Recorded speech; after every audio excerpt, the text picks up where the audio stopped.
Abbot, very good morning to you. Thank you for your time this morning. I just wonder if you could first just give us your reaction to the details we now know of the government's new immigration policy. I think the problem with the government's new immigration policy is they're so anxious to look as if they're cracking down on immigration that don't appear to have thought through what the effects of this policy will be on the economy as a whole and what message it sends to migrants already living and working here. One of the problems is the salary thresholds they're talking of. It's as if they think that the level of your salary determines how valuable your role is and what skills you have. But we know that there are people in relatively low paid occupations like social care who are skilled and valuable, and their new system may keep these people out. And without social care workers from the EU, social care, for instance, in London, would be absolutely in a very difficult position. Do you believe then, talking specifically about that care sector, which a lot of people have been talking about, that this will lead to a shortage of workers in that area? Is it as simple as that? Not only will it lead to a shortage of workers in that area, but it will be harder to get people into social care, and it will be harder to get people out of hospital into social care at home, because there simply won't be the employees and the staff to do it. You said there will be an effect on the economy. What do you believe the effect of this immigration policy will be on the economy?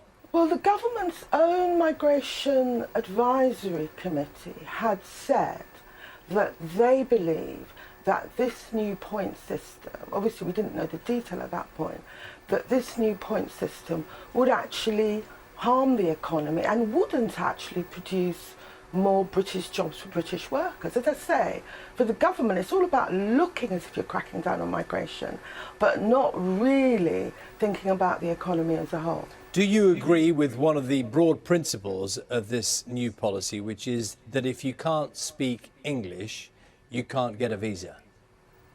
Well, I've never heard an employer or anyone else complain that migrants can't speak English.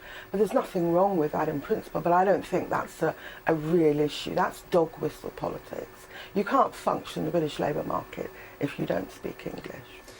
One of the big questions and one of the broad principles of the Conservative manifesto in the election was that they said they wanted to reduce immigration overall, and that was in their manifesto. Do you want to reduce immigration? I think that numbers game, the targets they set, bringing immigration down to tens of thousands, has been proved to be completely bogus. I think we start with what is good for the economy, what our values as a society are.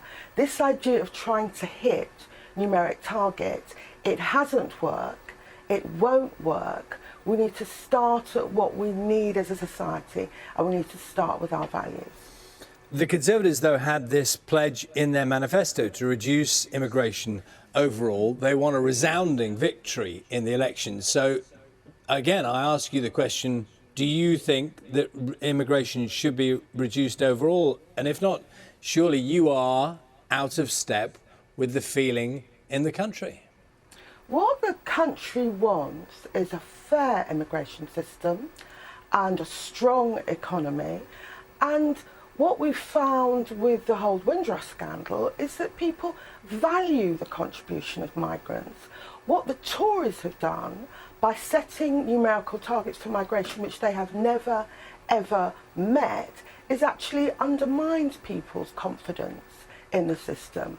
So I think numerical targets are not the way to go. Let's start with what will make us a stronger country, a stronger economy, and let's start with a fair system.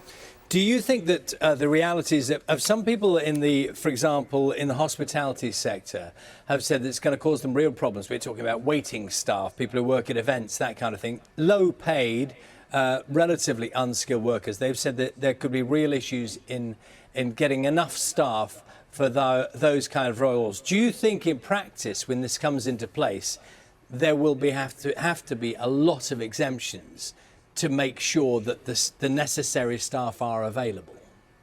I think there's going to have to be a lot of exemptions, a lot of exceptions.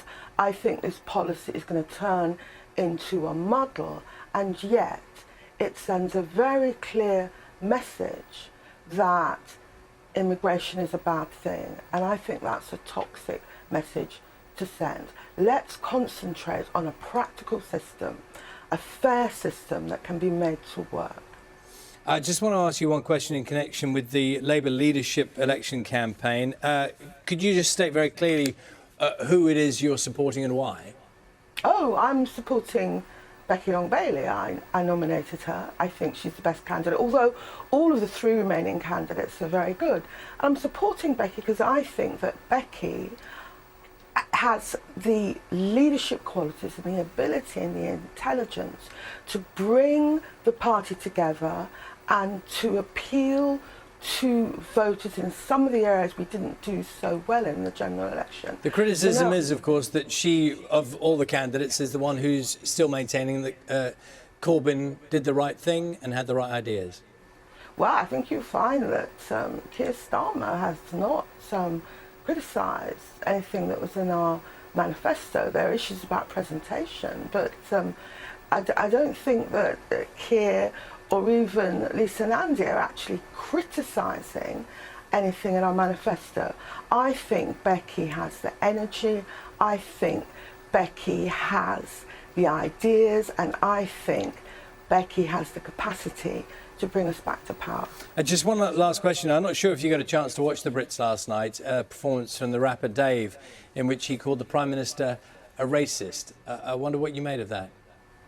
Well, I didn't watch the Brits, I'm afraid. I had an early night because I knew I was doing this morning. I think that what Dave said about Boris clearly resonated with people, particularly after this incident in the past few days, where Number 10 brought in a policy advisor who thought that black people were inferior intellectually to white people. I think Boris has a lot to do to convince the community that he's not unduly negative about black people and Muslim people. Thank you very much for your time this morning, Diane Abbot, Labour's Shadow Home Secretary. Worth saying as well, 7:30 this morning, we will be speaking to the Home Secretary, Priti Patel. We will make America great again.